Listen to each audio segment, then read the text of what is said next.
This is the X-Zone Broadcast Network, broadcasting worldwide on broadcast affiliates and satellite program providers, including CNN Broadcast Network, Sirius Satellite Network, Star Media, Good News Radio Network, Angel Broadcast Network, Wiki Broadcast Network, and WPBN TV. For more information on the X-Zone Broadcast Network, visit us at www.xzbn.net.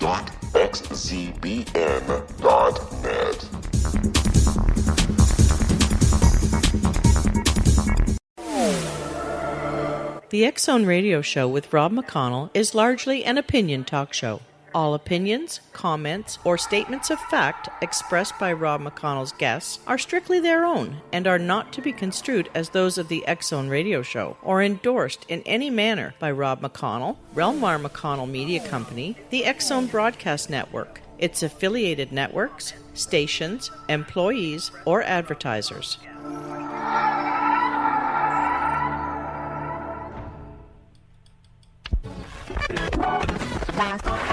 All Hit Radio.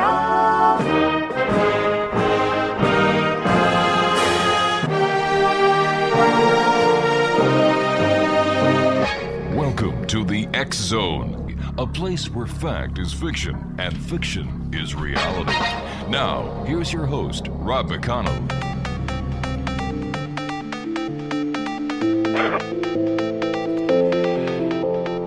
And welcome back, everyone. This is the X-Zone. I am Rob McConnell. We're coming to you from our broadcast center in Hamilton, Ontario, Canada, on the Mutual Broadcast Network, Talkstar Radio Network, X-Zone Broadcast Network, and the all-new IPBN Radio Network.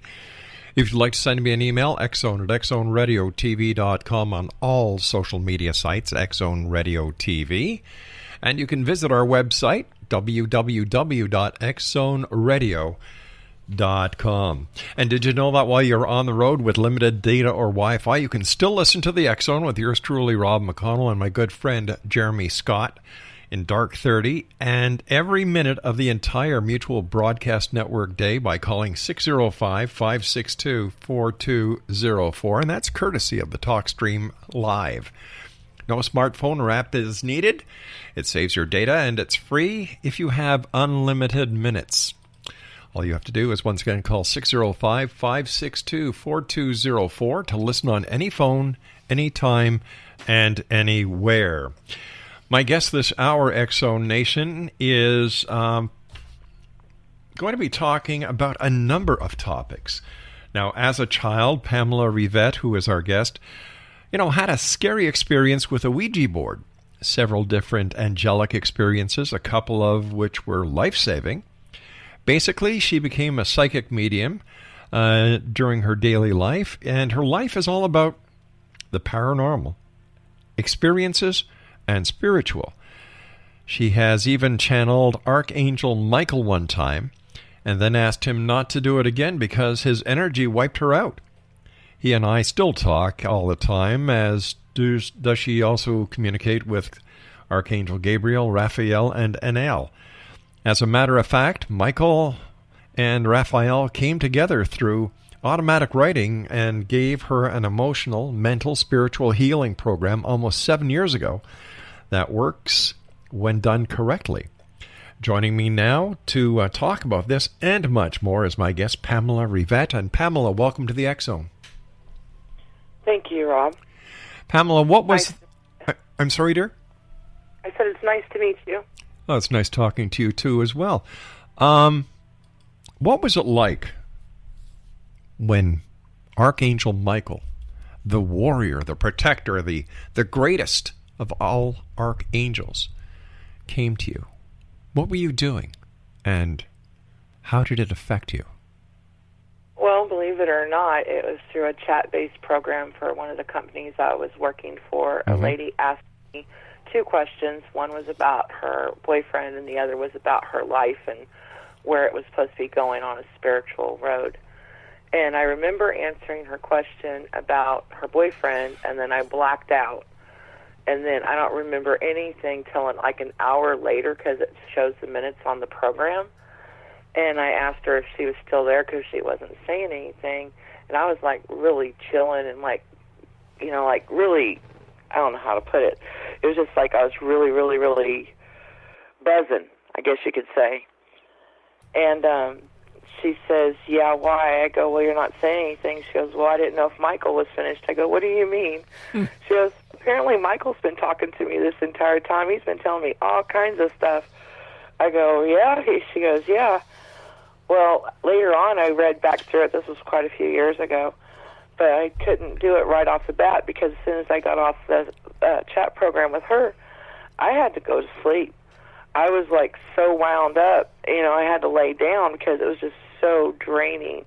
And apparently my roommate told me I slept for 3 days. I don't even remember getting up and going to the restroom. And she said I did. I just don't remember it. But it wiped me out. So I made an agreement with him that I had no problems him coming to talk, but never take me over again because I just can't handle his energy. It's too strong. I would imagine so, but have other archangels come to you?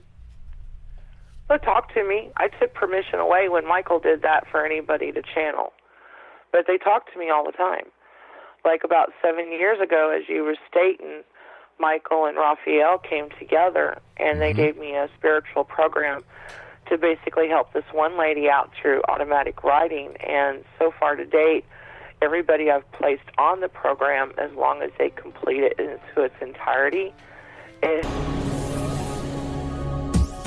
This is the X-Zone Broadcast Network, broadcasting worldwide on broadcast affiliates and satellite program providers, including CNN Broadcast Network, Sirius Satellite Network, Star Media, Good News Radio Network, Angel Broadcast Network, Wiki Broadcast Network, and WPBN TV.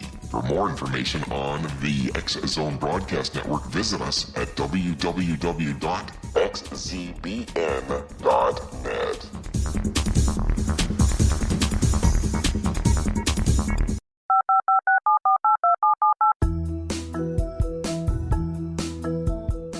Did you know that when you're on the road with limited data or Wi-Fi, you can still listen to the X-Zone Radio Show with Rob McConnell, The Science of Magic with Gwilda Wiyaka, X-1, Dimension X, Space Patrol, and every minute of the X-Zone Broadcast Network by calling 213-401-0080, courtesy of Audio Now. No smartphone, app, or internet needed. It saves your data plan, and it's free if you have unlimited minutes. Call 213-401-0080 to listen on any phone, anytime, anywhere. Remember, 213-401-0080 for the best of the paranormal, parapsychology, and sci-fi radio programming anywhere, 24/7, 365.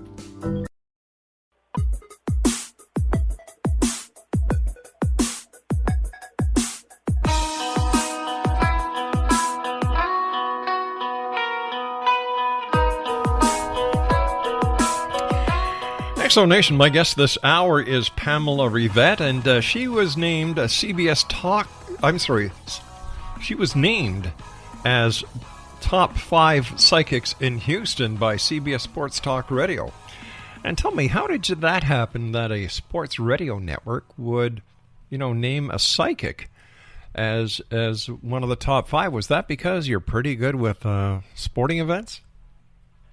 Well, I don't prefer to do sporting events. What happened was it was like around the time of the last presidential election, and I said Obama was going to get it, but I also one of the interviewers, one of the talk show guys, he had me do a reading for him and asked me about his relationship with him and his girlfriend, and I nailed it to a T. That'll make a believer out of a skeptic, won't it? Yeah, one of the other guys that I wasn't reading, because it was a 2-team person doing the interview. Right. And the other person, he was a skeptic until then, and he said, "No, Moss, I give up. I believe." Because I told him exactly what was going on in their relationship. That'll do it. It was funny. That will do it. Listen, why do you think the angels came to you? Well, for one, I'm open to hearing them, and I always pray and ask every night before I go to bed for when I have customers call, whether it's a company I work for or through my own website itself. I always ask for them to help me give the guidance that the person that's coming to me is in need of, so that way I can help better their life. How can a caller or somebody seeking psychic advice tell the difference between a real psychic and a psychic who is a fraud? Well, for one thing, a real psychic's never going to tell you that you have a curse or negative energy surrounding you and you need to send them extra money to get rid of it. That's one. The other way is that, like with me, I just get the first names of the people that they're wanting to ask about or the name of the place, and then I get very general questions. I don't want any background information in the question at all. You know, say like someone's asking about a relationship that's ended and they want to know if they're going to return. I don't want to know all that. The way they would ask, let's say the guy's named Bob and hers Julie, on the current path Bob's on, will he and I end up together in the future, or what's going to happen with us in the future, or what's his thoughts, what's his intentions, what are his feelings. I don't want to know what's going on, because a good psychic should be able to tell you what's going on, because you don't want a psychic who's going to feed off of what you've already said. Gotcha. How do you prevent people from being dependent on you as a psychic? That's a hard one.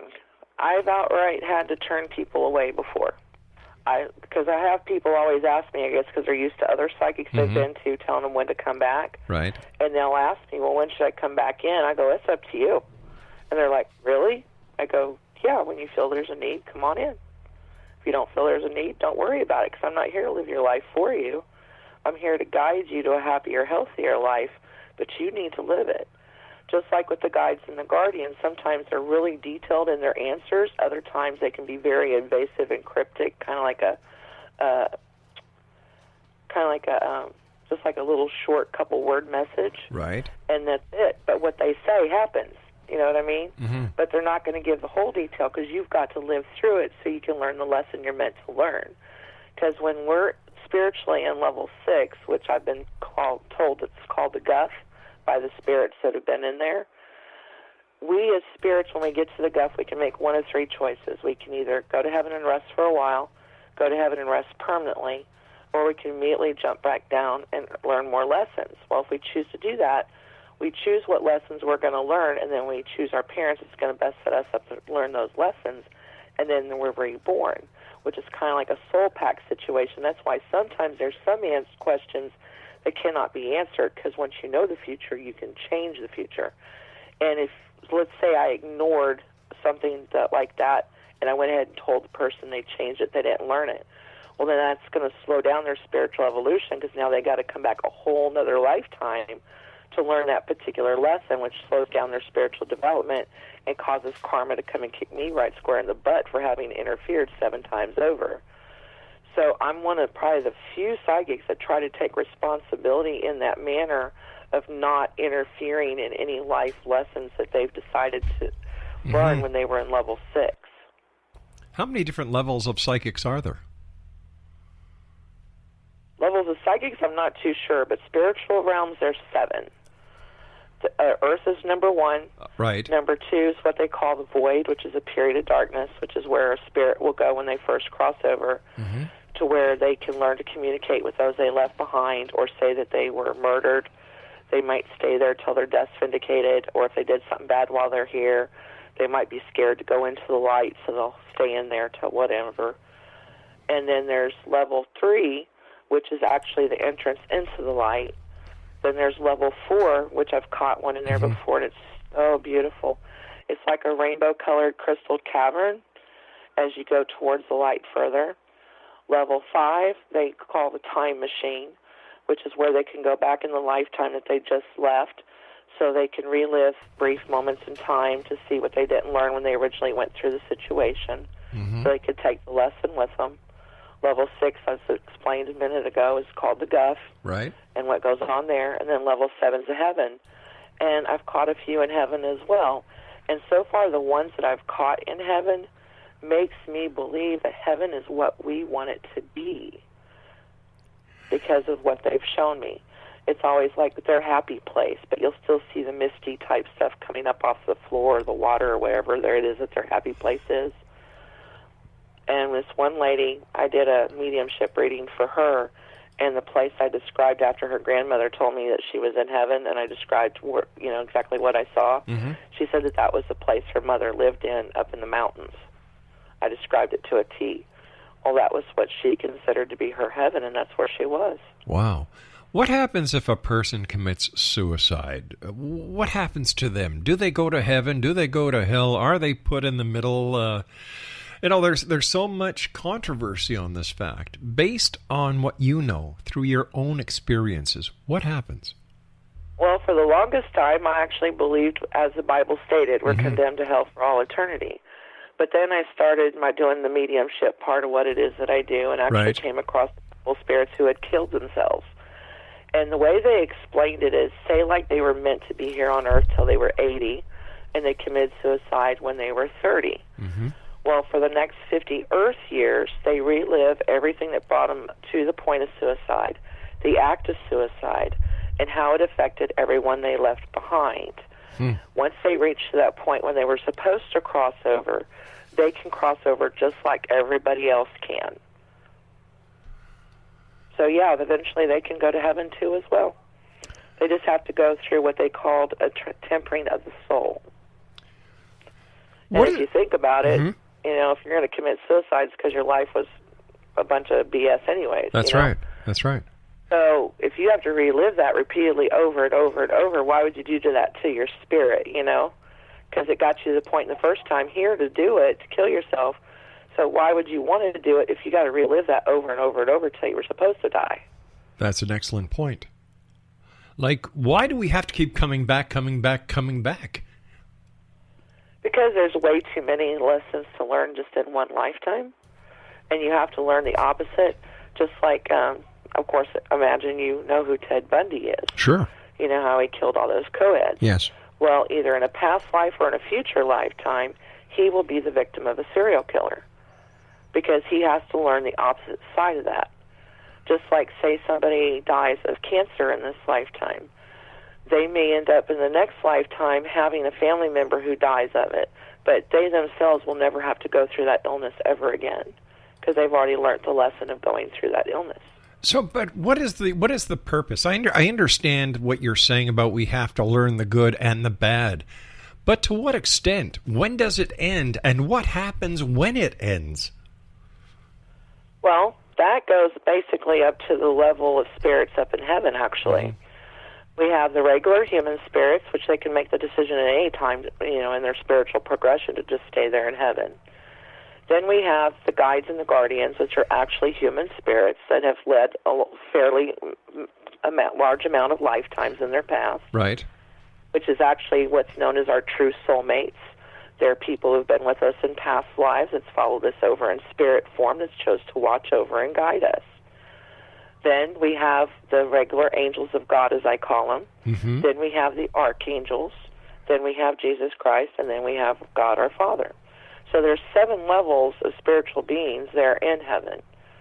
So it just depends upon how many past lives you've led, right, and the knowledge you have on what level you end up being when you're there.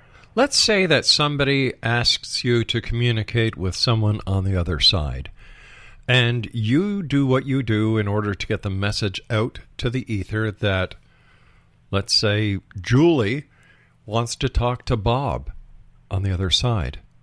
As far as in-person appointments, what I do is I have them bring an actual photograph of the person by themselves. Does not matter how old they are in. Oh, okay. Let me get on with the question. And a personal item. All right. Huh? So she gives you the picture, the personal item, and you try to communicate on the other side to find Bob. But Bob has been on the path to reincarnation.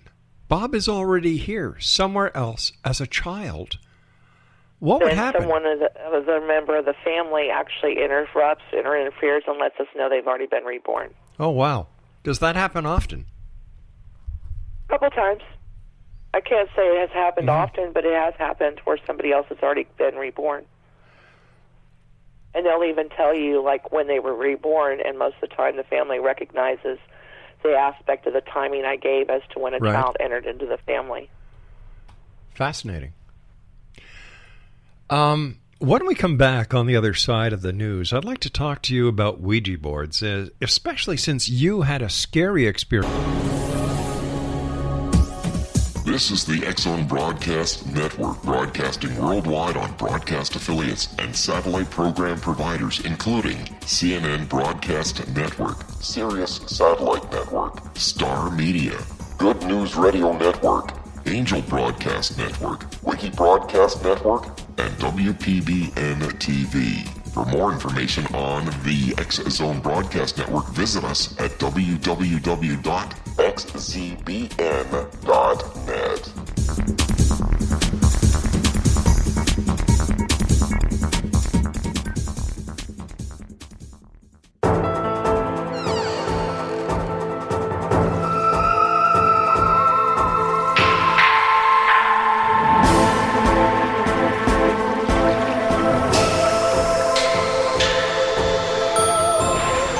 Welcome back, everyone. Pamela Rivette is our special guest. www.houston-psychic.com. You sound as if you're very adamant about never touching a Ouija board again. What happened? I was probably about 7, 8 years old. We lived in a little small farmhouse out in Roberts, Idaho. And to give you a layout, it would be the entrance to the kitchen, an old wood-burning stove to help keep you warm. Then there was our table and an ironing board, and then the rest of the house. Well, my mom had the Ouija board sitting on the table. She walked to the entrance between the kitchen and the area I was just describing to you. Right. And I was like sitting in a little chair next to the ironing board. I literally saw that disc fly off the table and land pointing at her feet, which freaked her out as well. So she took the board and she threw it away. Well, a couple of weeks later, she was doing her cleaning, and she was cleaning underneath her bed. There was the board with some trash on top of it underneath her bed. Well, she freaked out even more. She told my stepdad at the time about it, so they took it and they buried it. Every couple of weeks, she always cleans early, so a couple of weeks later, she was cleaning underneath her bed. There was that dang board again, this time with dirt on top of it. So they had enough of it. It scared everybody enough that we all just went outside. I can remember doing it back over to where the burn barrels were, and they poured gasoline on it and lit that thing afire. And, I don't know if it was just a kid's mind or what, but they said they all saw and heard the same thing. But the smoke came up like a demonic face with horns, and you could hear laughter in the fire. Talk about scaring the bejeebers out of a kid. I will never, ever touch a Ouija board. And from what I've understood about them is that whoever brings it into your home has to be the one to take it out. Do you have any idea? That's why the board kept reappearing until they burned it, because neither one of them had brought it into their home. A friend of theirs had. So is the best thing to do if there are any moms or dads listening tonight who find a Ouija board? Ouija boards are not a toy. Ouija boards are not a toy. There's other ways you can connect with somebody who's deceased without having to get involved with an Ouija board. And the way you do that is you get a clear glass bowl or a clear coffee cup, fill it up with water, put like one ice cube in it, let it cool up, let it melt. While it's melting, get you like some of those 1 to 2 inch white votive candles, light it, let the wax build. And then when you got enough wax built up and the ice is melted, you'll hold the candle steady over the bowl or the cup of water. You focus on a yes or no question that you're wanting to ask whichever spirit you're trying to talk to. And you'll slowly drip, not drizzle, but you'll slowly drip that wax into the water.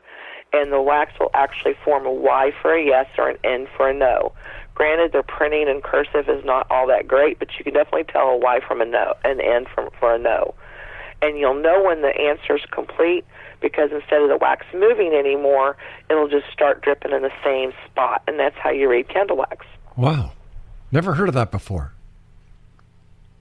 How do you know? It's a lot safer than using a Ouija board. Okay, so let's say that moms and dads out there find a Ouija board. Should they just burn it? They need to find out, first of all, who brought it into their home. If they can find who brought it into their home, they need to have that person come and remove it from their home, and then let the other person deal with it. Other than that, if they are not sure who brought it in or can't find out who brought it in, yes, they need to burn it. It's the only way to destroy it. How does the Ouija board work?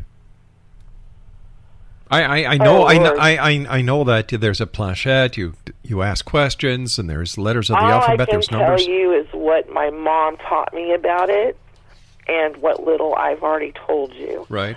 My mom told me that later on that she had discovered, supposedly, that Ouija was another name for Satan. Supposedly. So anything that would come through a Ouija board most likely isn't who you think you're trying to connect to. They're just little imps or demons or devils that's trying to get you to mess up your life, basically, and play chaos with your life. Why do you think people need to know the future? All right. Why do you think that people call you and want to know their future? Well, like I try to tell people, you know, I don't necessarily foretell their future. I tell them the most likely outcome at the time they ask their question. Once they know the future, they can change the future, which is a good thing. Because if they don't like an outcome, they can always ask what their best course of action and spiritual guidance is in changing it to a better outcome for the greater good of them, people involved, or the situation in its entirety itself. And then we can look to see what we can do to change it. But the reason why I feel like people come to psychics is because they're desperate. Their life sucks, or they're depressed, or something else, and they're wanting answers. They're wanting to know when it's going to get better and so forth, so they can have some guidance in the situation so they don't give up. The fact that you had 2 near-death experiences between the age of 18 months and 2 years of age, do you think that these 2 experiences opened up a part of you that allows you to do the psychic work you do today? I think so, because of the fact that my mom noticed my abilities as soon as I started talking plain enough, and I kept mentioning names of people that there's no way I would have known because they died way before I was even born. And she sat me down on her lap one time with a photo album of the people inside of it that I was talking about, and without saying anything to me, I was pointing them out, saying what their names were. So my mom noticed it that way. And then when I reached around 6 years of age, where she thought I was able to comprehend enough, she started teaching me and training me with a regular deck of playing cards. And then it just went from there. And then as I got older, I read books on it, went during school at the library and stuff like that. Plus, she was a practicing Wicca at that point in time, so I learned that side of it. And then I got to where I got scared away from all of it at one point because of something bad that happened that I warned her of, and she didn't listen, and I felt like it was my fault and this and that. So I walked away from all this for a little bit. And then I met somebody in my early to mid-20s that told me about myself from the time I grew up, and I'm like, how do you know this? And he told me, well, you still have this ability. You need to work with it again because you can help a lot of people. So that's when I got back into it again, mastered the tarot.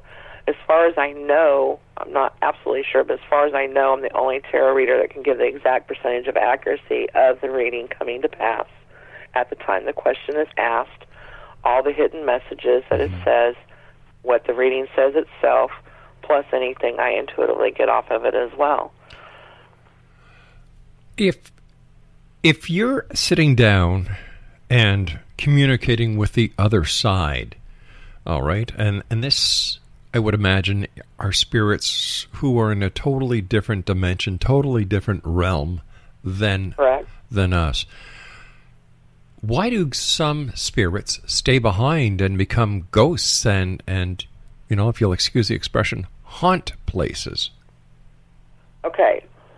From what I can tell, the ones that decide to do like ghostly activity and haunt places, those are the ones that get caught in what we call the tween world, kind of like an in-between Earth and level 1. It's called the tween world, at least that's the way they called it to me. Okay.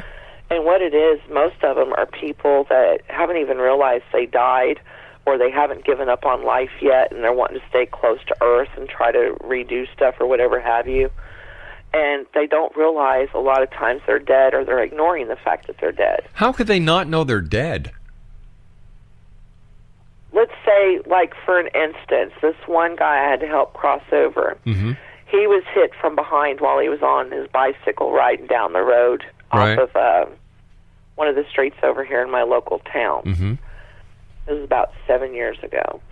He had to have help crossed over because he didn't realize he was dead. He kept trying to still interact with his wife and children, and he kept getting frustrated because of the fact that they weren't paying attention and listening to him. You know, so he was still trying to interact like nothing had ever happened. They had all kinds of weird stuff going on in their house. Okay, so can we say that these spirits are intelligent spirits, or that when they become spirits like this, that all... Wait a sec, how can I phrase this? That I think this will answer your question. Okay. We are not bodies with spirits. We're spirits with bodies. Okay. I can buy that. But what I'm getting at is, if this guy, this gentleman that you helped cross over, was getting frustrated because his wife and his family weren't communicating with him, didn't he find it funny that he didn't have to eat anymore? He didn't have to change his clothes anymore? That everyone in the world was... He didn't notice all that. How can we say there's... They don't notice that. Then how can we... It's kind of like they're caught in a loop. Oh, okay, I understand that. So how can we attribute any intelligence whatsoever to a ghost like that? Well, they were humans. They're human spirit. So humans have some form of intelligence. Yeah, but it's just that they're stuck. It's kind of like It's kind of like when somebody goes through a traumatic situation. Let's say somebody died in someone's arms when they were like 15, 16 years old. Yes. And they're still progressing and growing up throughout life and learning stuff, but mentally or emotionally they're still stuck at that age. Okay. Does that make some sense? Not really. Well, yes and no. Yes and no. Because once again, the question is, if a person has been a ghost for years, and you know, I've talked to many people who go to Gettysburg and to other parts of the world where horrific things have happened to people. Horrific things that should never happen to people. You know, like the death of a person at the hands of another person in my books is the worst thing that can happen and the worst thing anyone can do, whether in wartime or peacetime. Right. So, you've got... Okay, remember earlier when I was telling you about level 1, which is the period of darkness? Yes. Well, even for a spirit to get there, it has to go towards the light. Okay? Mm-hmm. And remember, too, like I said, if a spirit has a fear of something that it did wrong out of something it was learned while it was here. Right. You know, like in the Bible, it says if we do certain things, we can't go to heaven and stuff like that. So if they have a fear of being judged, they're not going to go towards the light at all, period. You know, because they're scared. Well, that's a fallacy. So why isn't there somebody on the other side to tell them, you know what? They have to request it. There's a lot of rules and regulations to this whole death thing that nobody tells us about. Well, that's because of the fact not that many people have been over in those areas to be able to tell people about it. But if somebody dies, they go to the other side. Like, I've spoken to many nurses who work in palliative wards and emergency rooms, and I've spoken to many first responders. And at the moment, or close to the moment of departure from this dimension, this world, to the next, people see friends, relatives who come to greet them and welcome them and to help them cross. Most of the time, though, that's when they're passing away at the time they're meant to be crossing over. And yet, I've talked to emergency responders who have gone to horrific accidents, and as people were just slipping away, they were met by somebody, and they could be heard saying, "Are you going to take me home now?" And that would mean that would probably have been how the spirit had chosen to cross over. Remember earlier when we were talking about level 6, and I told you about the lessons you choose to learn? Right. You know, let's say somebody had ran over a child and killed them when they were alive before. well, then they may have to learn the lesson of being ran over. So that was how they chose to go, so that's how they would be able to meet whoever was going to come across, because it was their time. It's how they chose to go. Is this the possible meaning in the Bible when it says, as you sow, you shall reap? Yeah, karma. Yeah. What comes around goes around. Paybacks are a bitch. And what don't catch you in this lifetime, it'll catch you in the next. So how do we prepare ourselves for death when we're alive? So that we don't get have a general trapped. acceptance of what it is and realize it's something that's very beautiful. It's actually a progression of our spirit. To give you an example, when my grandmother passed away and she partially raised me, I can remember seeing her in the coffin. I can't remember anything else. I totally freaked out. And then when my grandfather passed away, like 11 years later, I had already learned everything that I've learned. And I actually delivered his eulogy. And the only thing that teared me up was some of the memories that was coming off the audience, the people in the funeral. Yeah. One of the images I saw was him and my grandmother figure skating around the ages of 18, 19 years of age. I didn't understand it. Wow. But it was such a beautiful thing. And I went to her sister after I was done doing the eulogy, and I told her about it. She goes, well, that's the memory I was having while you were up there. And I said, well, what's the deal with it? She goes, you didn't know? I go, no. She goes, your grandparents could have been in the Olympics if they wanted to be, but she got pregnant with your mother. And I never knew it. So, I hate funerals. I really hate funerals because they are so sad, and I've often wondered why we don't celebrate this person's life like the Irish do. Well, see, here's the thing. Every human being has different ways of digesting things. Mm-hmm. You have people with scientific minds, you have people with spiritual minds, and you have people with religious minds. You also have different types of people and how they deal with emotions. So it just depends a lot of what we've gone through and how we... This is the X-Zone Broadcast Network, broadcasting worldwide on broadcast affiliates and satellite program providers, including CNN Broadcast Network, Sirius Satellite Network, Star Media, Good News Radio Network, Angel Broadcast Network, Wiki Broadcast Network, and WPBN TV. For more information on the X-Zone Broadcast Network, visit us at www.xzbn.net.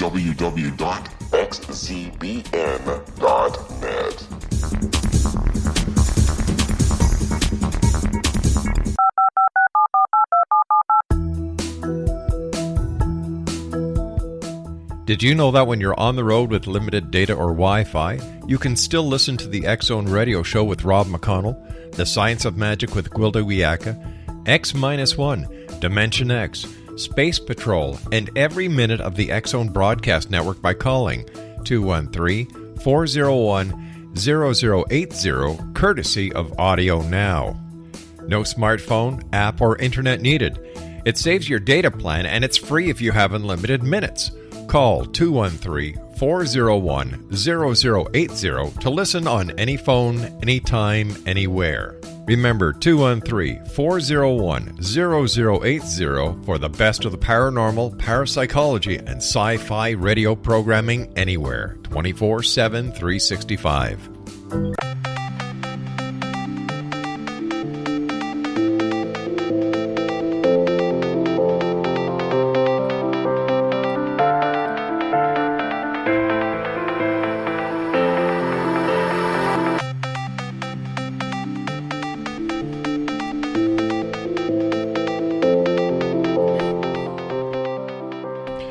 Exonation, my guest this hour is Pamela Rivette, www.houston-psychic.com. First of all, Pamela, thank you so much for coming on the show. It's been a great hour, and thank you for helping us better understand what lies ahead on the other side. But as we were going to the break, I said hell is here on Earth, and you said yes and no. Well, what I mean by that is Earth is what we make of it. It can be right. Heaven or it can be hell. And I don't necessarily study the lower realms just because of the fact I don't want to have nothing to do with it, period, especially after the Ouija board situation. But the way the angels have told me is there's also 7 going down. You know, you have the 7 going up towards heaven, and you have the 7 going down. And Earth is number 1 for both levels. So, yes, you're right. No, you're right. Not right. Okay. You're right, but you're wrong. All right, listen, we've got about 3 minutes left before we have to say so long for tonight. But I'd love to have you back in the future.